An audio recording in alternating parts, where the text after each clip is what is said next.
Abu Dhabi টি10 Bangla টাইগার্সের দ্বিতীয় খেলা। প্রথম ম্যাচে হারের পর সাকিবের দল পাবে তো জয়ের দেখা। নিউ ইয়র্ক স্ট্রাইকার্সের সাথে মোকাবিলা। টস জিতে বাংলা টাইগার্সকে ব্যাটিংয়ে পাঠালো ওরা। মাত্র ৮ বলেই শেষ উদ্বোধনী জুটি। হযরতুল্লাহ জাজাইকে বোল্ড করলেন টপলি। ডাগআউটে ফিরে কাপ্তান সাকিবের পাশে হযরতুল্লাহ। সাকিব নিলেন গুরুর ভূমিকা, বোঝালেন কিভাবে খেলা যেত টপলির বলটা। এক বল পর আবারও টপলির আঘাত, এবার আউট মোহাম্মদ শেহজাদ। বাংলা টাইগার্সের তুরুপের তাস দাসুন সানাকা। ইনিংসের চতুর্থ ওভারে হাঁকালেন ২টা ছক্কা। তবে ইফতিখার আহমেদ ও লিয়াম লিভিংস্টোন টিকে থাকতে পারেননি। উইকেটে কাপ্তান সাকিব আল হাসান। কলকাতা নাইট রাইডার্সের সাবেক টিমমেট নারাইনের প্রথম বলটা ঠিকঠাক খেলতে পারেননি, তবে দ্বিতীয় বলটাকে রিভার্স সুইপে সীমানা ছাড়া করতে সাকিব ভুল করেননি। দলের রান বাড়ানোর দায়িত্ব নিলেন সাকিব। পাথিরানার প্রথম বলেই হাঁকালেন বিশাল ছক্কা। কপাল জোরে বেঁচে গেলেন ক্যামেরাম্যান। সাকিবের শটে ছিল এমনই জোর।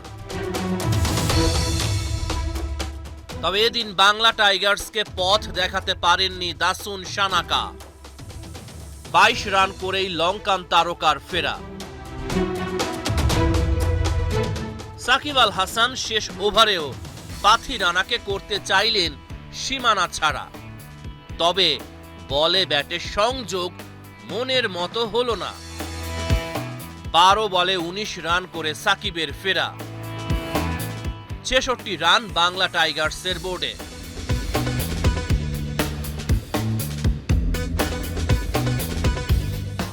নিউ ইয়র্ক স্ট্রাইকার্সের সামনে সহজ লক্ষ্য। সেই কাজটাকে আরো সহজ করে দিলেন জশ লিটল। ওয়াইড আর নো বলের মালা গেঁথেছেন। কারণ জানতে এগিয়ে এলেন সাকিব আল হাসান। ৪টা ওয়াইড আর ২টা নো বল প্রথম ওভারে। ১৭ রান নিউ ইয়র্ক স্ট্রাইকার্সের বোর্ডে। দ্বিতীয় ওভারের প্রথম বলে ইমরান খান পেতে পারতেন উইকেটের দেখা, কিন্তু নো বল চেক করে আম্পায়ার দেখলেন ইমরানের পা অনেকটাই বাইরে। ২ ওভার শেষে ১ উইকেটে ৩৪ রান নিউ ইয়র্কের বোর্ডে। আক্রমণে এসেই উইকেট শিকার করলেন সাকিব আল হাসান। ১ বল পর আবারও আঘাত হানেন তিনি। শেষ পর্যন্ত নিউ ইয়র্ক স্ট্রাইকার্সের জয়। টানা দ্বিতীয় ম্যাচেও হারল সাকিবের বাংলা টাইগার্স।